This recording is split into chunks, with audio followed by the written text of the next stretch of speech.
Nigerians gear up for a new tax regime as finance law comes into effect. Federal government advises Nigerians to stay away from China for now as World Health Organization declares coronavirus a global emergency. After 47 years, Britain officially walks away from the European Union. The program is Business Express, reaching you from Abuja, Nigeria's capital, and I am Muplang Dakok.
So good to know you're still with Business Express. Efficient implementation of the Treasury single account at all levels of governance is another way to generate revenue for the provision of the desired infrastructure needed in the country. This was the view of the Treasury stakeholders at the launch of a book on Treasury single account policy in Nigeria.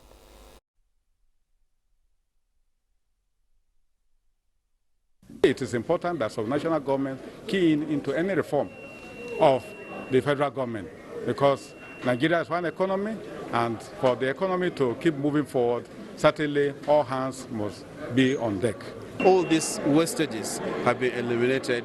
Now we have Treasury single account. Government has a pocket that will look at and say, as of today, this is what we have. I also want to appeal to the National University Commission, the National Board for Technical Education, and the professional accountancy bodies to update their syllabi. Nigeria's huge bioeconomic potential lies in its high biological resources, and experts say if properly harnessed, will boost the country with additional 300 billion naira in the next 10 years as Nigeria strives to boost her revenue generation. Bioeconomists in Abuja say Nigeria needs a policy framework that will guide in harnessing this emerging economy. The bioresources like aquatic weeds, water hyacinth, lettuce, etc., algae, municipal waste and agricultural residues under the bioeconomy strategy are harvested using advances in technology to create new products which will help us to improve the quality of life. The Ministry of Finance, Budget and National Planning is bringing stakeholders together with a view to setting the tone for the preparation of a national bioeconomic strategic framework.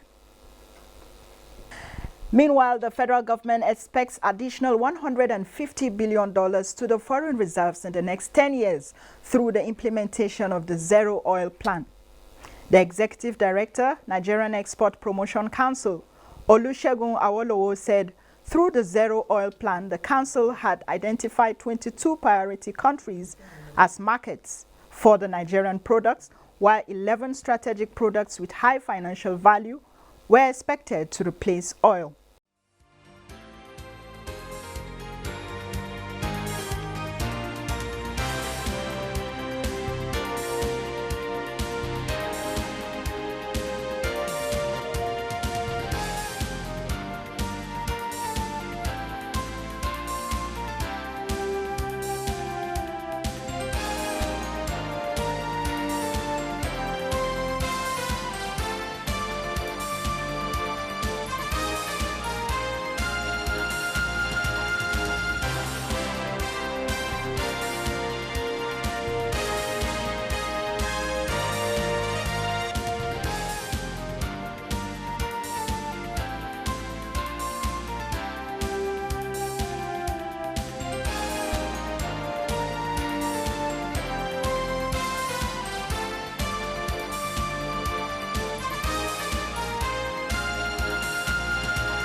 Samson Simon Galadima is a financial expert. He joins us to look at this critical issue that will shape Nigerian economy from now. You're welcome to Business Express. Thank you.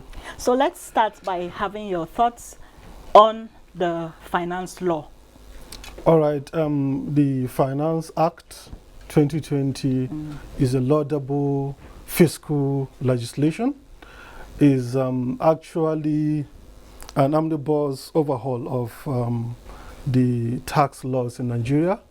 It considers 7 tax laws: the Company Income Tax, Capital Gains Tax Act, the Petroleum Profit Tax Act, the Personal Income Tax Act, which are direct taxes, and then the indirect taxes such as Value Added Tax Act, and Customs and Excise Tariff Consolidated Act, and then the Stamp Duties Act. These 4 laws have been amended to keep up with the changes that have occurred over the last 2 decades, because the last time we did something like this was in 1999. So the tax laws have not kept pace with changes in the economy. So this piece is meant to update it to make sure that certain objectives are achieved, such as 1, fiscal equity, mitigating against regressive tax practices, and incentivizing investment in the capital market and infrastructure, then generating revenue for the government, and also trying to make the business environment friendly for any person coming in. Okay, you talked about generation of more revenue for government. Yes. Do you see tax to GDP ratio increasing by the end of 2020? And how do you see compliance to tax with this finance bill or finance law? Yes, it's likely going to boost the tax to revenue ratio. Yes. But it's not just going to be automatic. It's not like turning on the faucet. There is a lag. For VAT, I think it's likely going to be more immediate. But for others, it may take a while before we see actual impact. It's likely going to go beyond 2020. Okay. But it's good that we have started this. It's really commendable that such an effort is being made. Okay. Government has, to a large extent, been, telling Nigerians about this tax. So what responsibility do you think Nigerians need to take for us or for the country to be able to achieve this? I think Nigerians need to be supportive of the government, okay, because this is supposed to help fix our economy. Is intended to grow the economy. At the end of the day, all of us will benefit. Nigeria has one of the lowest tax to GDP ratios in the world. And this thing is being done to boost this revenue so that government will have more funds for education, for healthcare, for infrastructure, for security, and so forth. Okay. So Nigerians should cooperate and try to pay their taxes.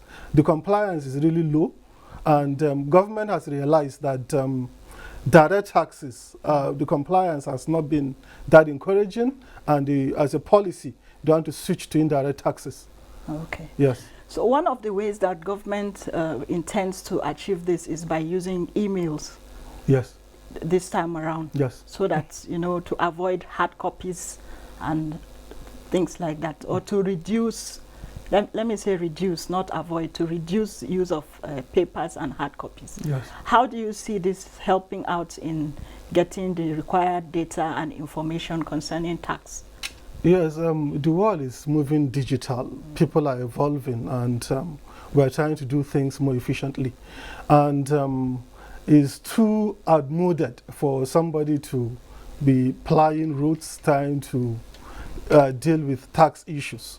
So if emails will be recognized, the tax man can send emails to taxpayers, and the taxpayers can reply, and that will be considered okay by Nigerian law. I think it's going to make things very efficient. It's going to optimize a lot of things in the tax system. Okay. Yes. Another aspect we can talk about is stamp duty. The threshold has been increased or has risen in the new law from 1,000 naira to 10,000 naira per electronic transaction, where money will be deducted for each of the transactions. So do you see people embracing this? Do you see financial inclusion increasing? Or are people going to embrace it? Are people going to be happy about it? Yes, one of the reasons for raising the threshold from 1,000 to 10,000 is to encourage financial inclusion so that low-income earners can participate in electronic transactions without worrying about any additional payment. Though the payment is supposed to be borne by the firms doing the transactions, but they realize that they can actually transfer it to the customers, to people doing the transactions, and they have been doing that. So if you're doing any transaction less than 10,000, you're safe. There is no need for any stamp duties. But if it's beyond, that's maybe for middle-class people now. Most low-income earners hardly have enough to be doing such transactions that are large in amount of money. All right, we've seen cases whereby tax officials have been chased away in the broad daylight, I would say. What do you think should be done to, protect them, yes, from, harassment? Yes, Nigerians, somebody was saying that the tax and the accountability is an egg and chicken situation. People feel like the taxes they pay, they don't see the money is being used properly. They don't benefit as far as they are concerned. And then the government is saying that people are not actually paying, so they find it difficult to do anything. So I think Nigerians need to be sensitized. They need to understand that these taxes they are paying are meant to develop our country. They are meant to be used for things that will benefit all of us. And if they pay and they feel this money is not being used properly, they should ask for accountability from any government in power that we are paying and we're not seeing. We demand accountability. So I think it's very wrong for you to chase the tax man. It's very wrong for you to refuse paying your taxes. It's actually criminal, and you should, as much as possible, obey the law. Whatever the law says, try to do it. Let's move a bit away from the Finance Act now. Let's talk about Britain exiting the European Union. Britain has just exited the European Union, and I'm sure that concerns and anxieties have doused down. What do you think about this walk away from the European Union? Britain has never been too comfortable within the EU. When the EU was to be set up, they refused to join, though eventually they joined in 1973. But shortly after they joined, people started protesting that they should leave. They had a referendum, and unfortunately, majority, two-thirds, more than two-thirds of Britons voted for remain. So that problem has been persisting, and until eventually in 2016, when the British decided to leave. And the reason why they're leaving, they feel that they are sacrificing their sovereignty to the EU. Things need to be done at home within Britain, not at Brussels. So I think the people that voted for leave are getting what they want, and they are trying to see if they can mitigate the problems that may arise because of their leaving the EU. It's likely going to be done today, I think 11 local time. So what do you see happening in Britain in terms of policy and on the economy in the next 11 months, since January has ended now, or almost ended, for the remaining part of the year? I think they are leaving now, but it is going to be a transition period. They will not finalize things until possibly by next year. So they are likely going to see how they can hash out an agreement that will be very favorable to the British. I think that's what they'll be doing for the remaining year. But they're likely going to lose their status as a financial hub, maybe the #1 financial hub in the world, because some people had their headquarters, their European headquarters in Britain, because Britain was within the EU. But now that Britain is leaving, they're likely going to move because they would like to be within the EU. So, Okay, on a final note, what do you think Nigeria stands to benefit from Brexit?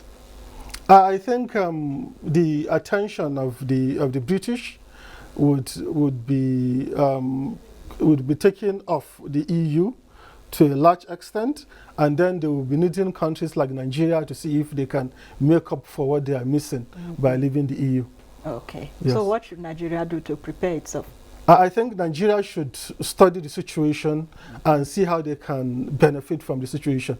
The British are actually asking African leaders and maybe the American president for an agreement because they are looking for their own interests. So we too should have a plan and see how we can benefit from it.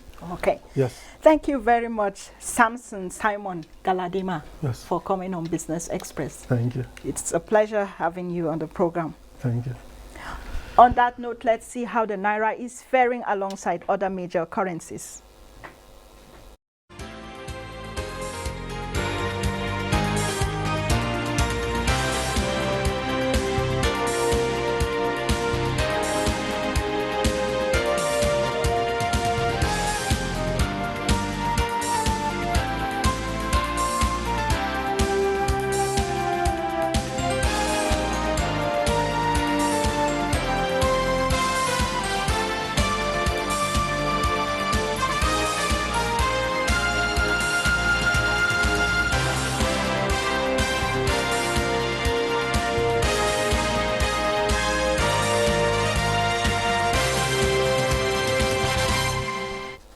The Senate on Thursday confirmed the appointment of Dr. Kingsley Obiora as Deputy Governor of the Central Bank of Nigeria, CBN, following the adoption of the report of the Committee on Banking, Insurance and Other Financial Institutions that screened Obiora on Wednesday.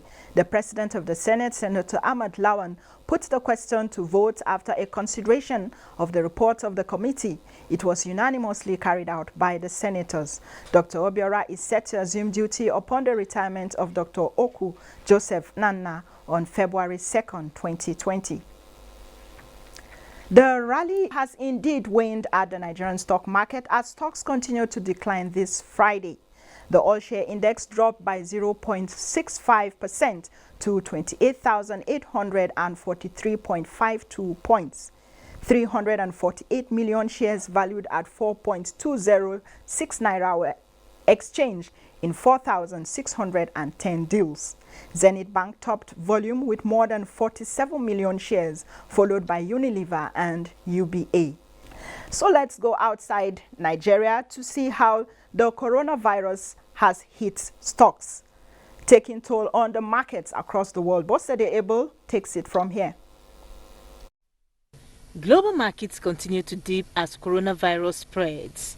The last trading day in the month of January saw stocks give up gains after the first two cases of the virus affected markets. European markets saw the FTSE 100 depreciate by 0.68%, DAX 0.19%, and CAC 40 also dropped 0.33%. Asian markets were mixed as fears over the ongoing spread of the virus outbreak in China continue to weigh on investor sentiment. Nikkei rose 0.99% to 23,205. while the Hang Seng Index declined by 0.52% and Shanghai 2.75%. U.S. stock index futures turned slightly higher. Dow futures appreciated by 0.43%, S&P 500 0.31%, and Nasdaq Composite 0.26%. Africa stocks were mixed. On the positive territory were Kenya's Nairobi All Share 0.69% and Namibia's overall index 0.02%, while on the negative were South Africa's JSE Africa Top 40, Tunisia's Tunidex, and Ghana's GSA Composite, which slipped by 1.29%. The federal government is telling Nigerians to abstain from traveling to China for at least 2 weeks because of a spreading coronavirus, and has instructed those returning from China to self-quarantine for the same length of time. Health Minister Osage Ehanire also said those showing symptoms of the virus would be taken into mandatory quarantine in hospitals. Meanwhile, increasing numbers of airlines are restricting flights into China as the death toll rises above 120, prompting the World Health Organization to declare the virus a global emergency. And just like stocks, commodity prices are bleeding as the coronavirus affects trade. However, crude oil is trading in the green. Next is a graphic representation of commodity prices on the local and global markets.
That's a wrap on this edition of Business Express. Be informed that all previous episodes are available on YouTube on NTA's channels. You can also communicate with us on Twitter.